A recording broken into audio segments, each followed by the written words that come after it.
زوال نہ ہو، خدا کرے میرے ایک بھی ہم وطن کے لیے حیات جرم نہ ہو، زندگی وبال نہ ہو۔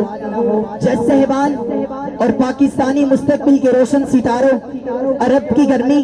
تپتا ہوا سورج، عرب کی گرمی، آگ برساتا ہوا سورج، تپتی ہوئی ریت، وہ دور صحرا میں بیڑیوں میں جکڑا ہوا ابو جندل مجھے اسلام کے اندر آزادی کی اہمیت بتاتا نظر آتا ہے، اور اہل خانہ کی لاکھ محبتیں چھوڑ کر جانے والے وہ عبد الرحمن بن عوف، اور آزادی کے لیے مارے مارے پھرنے والے وہ ابو بصیر رضی اللہ عنہ، اور آخری پہر محو سرور آزادی کی جستجو لیے ہوئے ابو بکر اور رسالت معاذ صلی اللہ علیہ وسلم کے سفر نے مجھے بتایا کہ اسلام کے اندر آزادی کی حقیقت کیا ہے، شرعی حقیقت۔ قال اللہ تبارک و تعالی ثلاثۃ انا خصمهم یوم القیامۃ رجل باع حر فاکل ثمنا، کہیں فکاک الاسیری، کہیں فک العانی، کہیں مکاتبت کا خوبصورت اصول دے کر اسلام نے ہر قسم کی آزادی، وہ نظری ہو یا نظراتی، وہ فکری ہو یا جسمانی، وہ معاشرتی ہو یا جسمانی، ہر ایک کو افراط و تفریط سے بچاتے ہوئے اسلام کے خوبصورت لبادے میں بند کرتے ہوئے اس کی تعریف کی۔ میرے رب نے بنی اسرائیل کو مخاطب کر کے کہا وَإِذْ نَجَّيْنَاكُمْ مِنْ آلِ فِرْعَوْنَ يَسُومُونَكُمْ سُوءَ الْعَذَابِ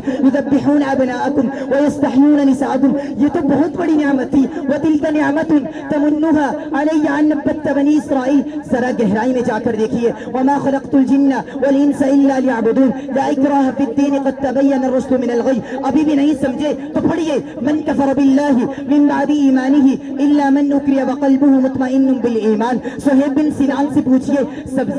جب سرداران مکہ نے کھڑے ہو کر کہا اگر آزادی چاہیے تو مال کو چھوڑیے، سہیب بن سنان نے کیا خوبصورت کہا ما قیمت المال ولو كان مال الدنيا ان انا خالفت امر رسول اللہ صلی اللہ علیہ وسلم۔ ابھی بھی نہیں سمجھے تو مؤلفین کی کتابوں میں دیکھیے، کبھی کتاب الحریہ، کبھی الحریہ فی الاسلام، کبھی الحریہ دینیہ فی الاسلام لکھ کر دسیوں کتابیں لکھ کر اسلام کے اندر آزادی کو واضح کیا۔ علی وقار ذرا ٹھہریے، اتنی مشقتوں کے بعد ملنے والی آزادیاں پھر تقاضے بھی بڑے ہوا کرتے ہیں، ذرا دیر کو تصور کیجئے 21 لاکھ لوگوں کی لاشیں، کٹے پٹے انسان، خون میں تارکول کی سڑکیں، خون میں لطمت ہونٹ، اور ان ہونٹوں سے صدا لا الہ الا اللہ کا تقاضا کو یہ تھا کہ ملک پاکستان کے چپے چپے میں توحید کے پرچم کو گاڑ دیا جاتا۔ قل هو اللہ احد قل ان صلاتي ونسكي ومحياي ومماتي لله رب العالمين يعبدونني لا يشركون بي شيئا واعبدوا الله ولا تشركوا به شيئا قولوا لا الہ الا اللہ تفلحون۔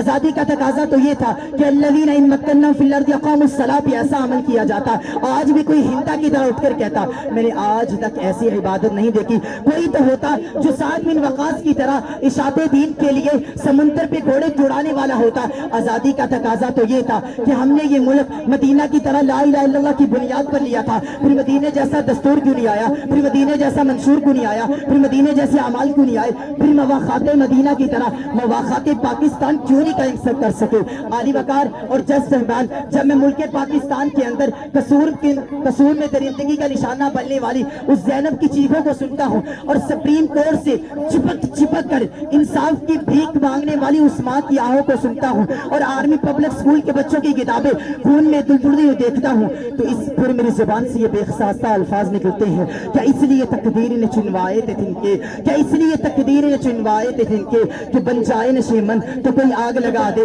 آزادی کا تقاضا تو یہ تھا وَاذْكُرُوا إِذْ أَنْتُمْ قَلِيلٌ مُسْتَضْعَفُونَ فِي الْأَرْضِ تَخَافُونَ أَن يَتَخَطَّفَكُمُ النَّاسُ لے کر لَعَلَّكُمْ تَشْكُرُونَ کو اعْمَلُوا آل داؤد شکرا جیسا عملی جامہ پہنایا جاتا۔ 21 لاکھ لوگوں سے ملنے والی آزادی کا تقاضا تو یہ تھا کہ ایسے حکمران کا چناؤ کیا جاتا جو حضرت ابوبکر صدیق کی طرح لَوْ مَنَعُونِي عِلَاقًا لَجَاهَدتُّمْ کا پیغام دینے والے ہوتے، جو حضرت عمر کی طرح إِنَّ أَهَمَّ أُمُورِكُمْ عِنْدِي صِلَاةِ کے امور کو بلند کرنے والے ہوتے، جو حضرت ایوب کی طرح 90 سال کی عمر میں جذبہ جہاد رکھنے والے ہوتے، جو حضرت بلال کی طرح تپتے ہوئے کولوں پہ لیٹ کر یہ منادی کرنے والے ہوتے ہمیں آتش نمروز سے ڈراتے ہو کیا، ہمیں آتش نمروز سے ڈراتے ہو کیا، ہم تو شعلوں کو بھی پی جاتے ہیں پانی کی طرح۔ آزادی کا تقاضا تو یہ تھا وَلَا تَقْرَبُوا الزِّنَا وَلَا تَقْرَبُوا مَالَ الْيَتِيمِ وَلَا تَقْتُلُوا النَّفْسَ الَّتِي حَرَّمَ اللَّهُ بِالْحَقِّ، جیسی متنبہات سے متنبہ ہوجئے۔ اسی لیے ہمارے قائد نے بھی کیا خوب کہا تھا disciplined and selfless. Devotion to duty there is nothing better be that you cannot achieve.